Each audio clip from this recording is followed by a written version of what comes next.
29 मे प्रतिष्ठित डॉक्टर होमी भाभा बालवैज्ञानिक स्पर्धा 2025 ते 26 मध्ये आकाश एज्युकेशनल सर्व्हिसेस लिमिटेड AESL च्या पुणे आणि कोथरूड केंद्रातील विद्यार्थ्यांनी उल्लेखनीय यश संपादन केले आहे. कोथरूड येथील 9वीचा विद्यार्थी सूर्यांशू जावळे याने रौप्य पदक, तर पुणे PCMC येथील अथर्व सूर्यवंशी याने कांस्य पदक पटकावले. नमस्कार, मी Mrityunjay Singh, regional growth and sales head ROM rest of Maharashtra. सगळ्यांना हार्दिक शुभेच्छा. तुम्ही या ठिकाणी आलेले आहेत. आज हे डॉक्टर होमी भाभा किशोर वैज्ञानिक वसाहत योजनाचे रिझल्ट लागले आणि हा अख्खा पुण्यातमध्ये आपला अभिमान वाटतो की हा कोथरूड ब्रांचचे आपल्या प्रियांशू म्हणून मुलगा सिल्वर मेडल आलेला आहे. आणि हा जे एक्झाम आहे अजिबात सोपा नसतो सर. हे 4 टप्प्यामध्ये एक्झाम असतो. 4 टप्प्यामध्ये क्वालिफाय करून मुलं आता हे स्कॉलरशिप सर्टिफिकेशन ते त्यांना हातात सापडतं. आणि हा एक्झामसाठी जो रिगरस प्रॅक्टिस आणि जे मेहनत लागतं ते मुलं त्याच्या जे शिकवतात टीचर दोघीचे एक सर हे कंबाईंड मेहनत आहे. ते मेहनतशिवाय ते आता हे लोक सापडत नाही.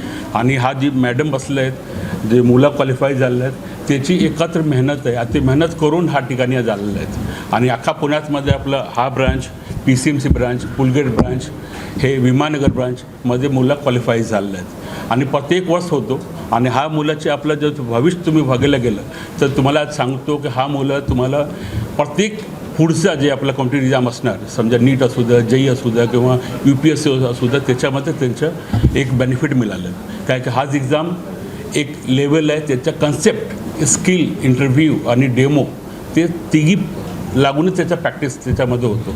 आणि ते क्वालिफाय होऊन ते जागावर आलेले आहेत. तर असं एक परत तुम्हाला एक सांगतो आणि आपला एक अभिमान वाटतो की हा जागावर आकाशमध्ये जो मुलं शिकतात त्याच्या एक कॅरियर घडवणं हे आपलं एक पहिला प्राथमिकता आहे. आणि ते करिअर कसं घडवायचे त्याच्यासाठी हा टीचरची मेहनत आहे. माझ्या मुलाने ही एक्झाम 6वीत एकदा दिली आणि आम्हाला त्यातनं काही लर्निंग होत आहे त्याला काही कळेल.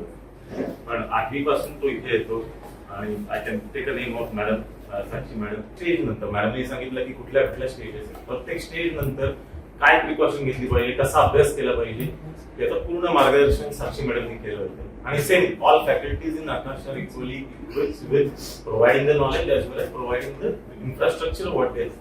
सो ॲब्सोल्युटली जे पोषक वातावरण म्हणतात म्हणजे सगळं मिळालं पाहिजे. म्हणजे AC वगैरे हा तर इन्फ्रास्ट्रक्चर, पण knowledgeable persons they have as well as त्यांचं जे करिक्युलम मटेरियल आहे ते अत्यंत उत्कृष्ट आहे की which is giving him a good opportunity to kind of hone this skills as well as बाकी सर्व गोष्टी त्याला घेतल्या.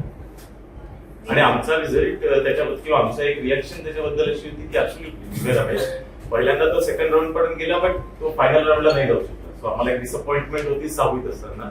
9वीत असताना ही एम्ड इट आणि with the help of Aakash and their faculty he was able to achieve. So हे आपल्याला definitely एक म्हणजे प्राऊड ऑफ इट की भूमी हवा आहे ना, this is not your normal exam. म्हणजे त्याच्यामध्ये टेस्टर्स गेले in every field. So for example त्याच्यामध्ये 4 राऊंडचे तसं माझं थिअरी असते. थिअरीचे 100 क्वेश्चन्स असतात. सो इट टेस्ट की तुम्ही प्रॉब्लेम्स कसे सॉल्व्ह करतात इन प्रेशर एक सिच्युएशन असेल त्याच्यामध्ये. नेक्स्ट प्रॅक्टिकल असतं आणि सिलेक्शन रेशिओ पण कमी असतो. मी इतकंच सांगेन की डोंट गेट डिमोटिवेटेड. म्हणजे इतका मोठा सिलेबस आहे, मी कसं करेन नाही. आणि तुम्हाला जर ऍक्च्युअली चांगला रँक आणायचा आहे then you have to get engrossed in that subject. म्हणजे जर कोणी तुमच्यावर असं फोर्सफुली टाकतंय की नाही आहे, म्हणजे माझ्या बाबांनी सांगितलं मला की नाही तुला करायचंच आहे, असं करायचं, तसं नाही. You have to get involved in that subject. तुम्हाला ते फुल टेक्स्टबुक फील करायचे, कॉन्सेप्ट फील करायचे आणि प्रॅक्टिकलमध्ये पण तसं करायचं. So that's my advice to the youngsters. महाराष्ट्रातील विद्यार्थ्यांसाठीच्या या मानाच्या विज्ञान स्पर्धेत मिळालेल्या यशामुळे आकाशच्या गुणवत्तापूर्ण शैक्षणिक मार्गदर्शनाची पुन्हा एकदा प्रचिती आली आहे. विज्ञानातील सर्जनशीलता, तर्कशक्ती आणि संशोधन वृत्तीला चालना देणाऱ्या या स्पर्धेत विद्यार्थ्यांच्या कामगिरीबद्दल आकाशने अभिमान व्यक्त केला आहे.